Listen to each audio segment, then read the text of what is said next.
Welcome to the program. His crimes left a trail of fear and sorrow stretching all the way from Australia to Europe. But even before Ivan Milat was convicted and sentenced to life for the murders of 7 young backpackers, there were strong suspicions that one of the country's worst serial killers did not act alone. Ivan Milat remains a key suspect for a spate of unsolved murders dating back to 1980.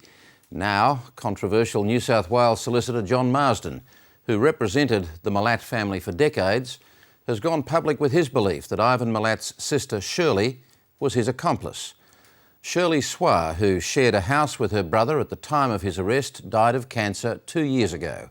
John Marsden, also suffering from terminal cancer, wants police to reopen their investigation. Deborah Cornwall reports.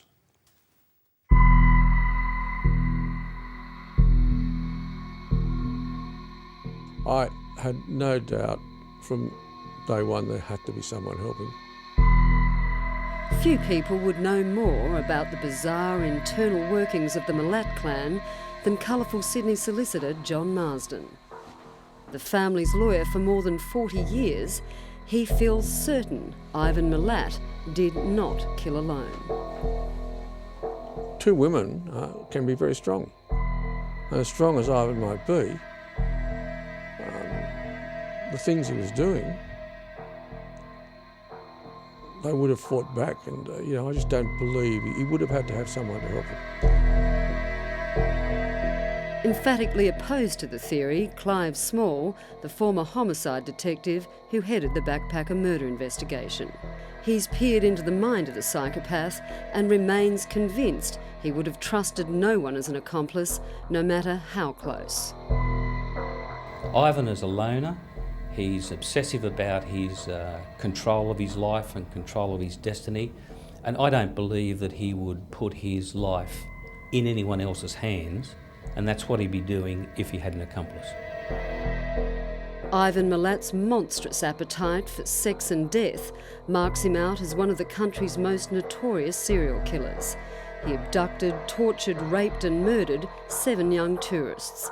The Belanglo Forest in the New South Wales Highlands was his killing field. The backpacker murders will go down as one of the darkest chapters in recent Australian history. Now, almost a decade after Ivan Milat's conviction, John Marsden has put the case back in the headlines, going public with his belief that one of the country's worst serial killers had at least one accomplice. This view I had that Ivan had someone helping him, it's not out of a deathbed confession. A player in the big end of town and an icon of Sydney's gay community, John Marsden says his 4-year battle with cancer has made him more reflective about the years he spent keeping Milat out of jail, including getting him off on rape charges in the mid-70s after he outed his 2 victims as lesbians. That haunted me for many, many years. And in fact, I was on the police board during all the Belanglo stuff, and at no stage did it kind of register to me that it could have been Milat, the modus operandi. And I urged him that if in fact it was true, then let's do a plea on the basis of his psychiatric condition. I didn't urge him to plead guilty, stop. There was a lead up to getting to that. And then he sacked me.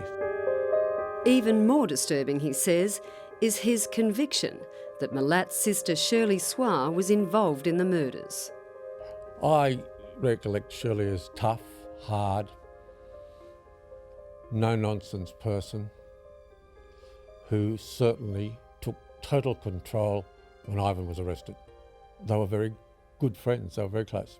Of course, Shirley stuck like glue to a sandwich throughout the whole process.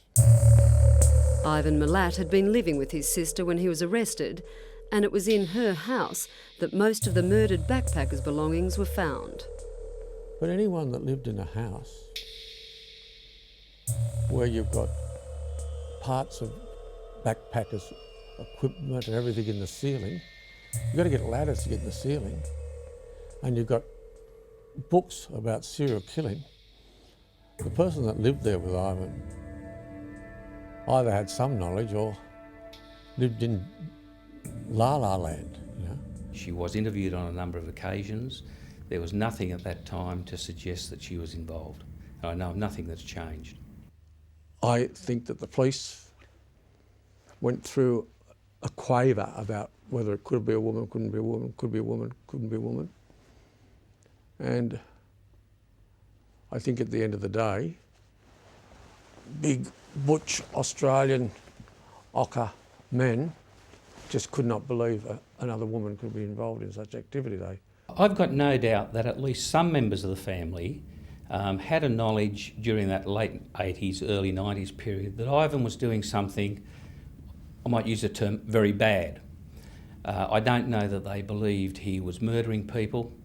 They were a family that had an unusual set of values, and I think they simply chose not to ask. That doesn't make them an accomplice. Speculation that other members of the family joined Ivan Milat on his killing sprees has always dogged police. It was Clive Small who first investigated the possibility Ivan Milat's brother Richard may have been involved in the murders, a line of inquiry he'd abandoned by the 1996 trial, but which Milat's own lawyers then used as a key plank to their defence. Evidence the sentencing judge found so compelling, he told the court, "In my view, it is inevitable. The prisoner was not alone in that criminal enterprise." Oh, I never really felt angry that it was pointed at me. I had my family a bit.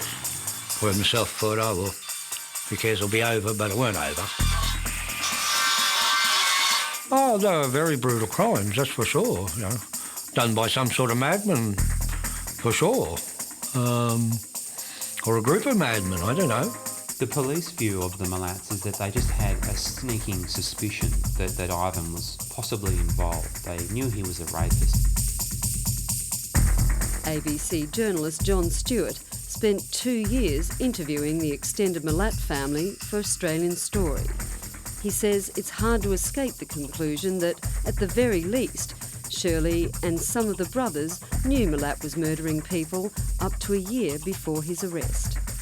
The way the Milat brothers found out that Ivan was the killer in 1993 is that one of them was asking around for a camera.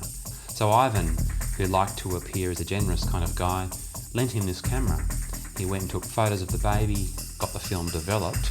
When he got the film back, there were 2 young girls on the photographs who this brother didn't know or recognise.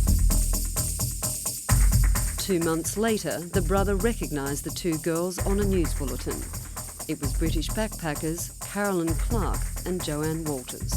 I always think I'm across the whole story and then something just comes out of left field. It's almost like, you know, there's a certain naivety which you have as a kind of semi-civilised person, and you never really quite comprehend the level of depravity that some of these people operate in. Clive Small is no longer in the force, and as far as New South Wales Police are concerned, until there's some compelling new evidence of any other murders, the file is closed. High-profile cases like this, there is always speculation, people coming forward saying they remember things for a whole range of motives, some genuine, some not so sincere, and I guess that's one of these things we have to live with. Clive has made mistakes once or twice in his life, so have I. I don't know whether Clive believes that as strongly as he says it publicly.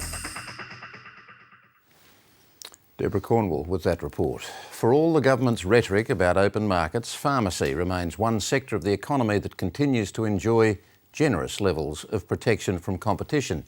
Health Minister Tony Abbott met with the Pharmacy Guild today to resume negotiations for a new pharmacy agreement that provides the framework for access to the $6 billion a year under the Pharmaceutical Benefit Scheme. For the past 15 years, chemists have had exclusive access to the PBS, with a monopoly on the sale of prescription drugs under a web of state laws that restrict ownership to pharmacists. Supermarket giant Woolworths is now challenging the status quo. Having recently entered the liquor and petrol markets, they're eyeing off a much bigger prize in pharmacy and have asked the government for permission to run a trial. Woolworths Chief Executive Roger Corbett is in Europe this week, picking up tips about how supermarket pharmacy works at some of the world's biggest retailers. Finance editor Emma Alberici reports.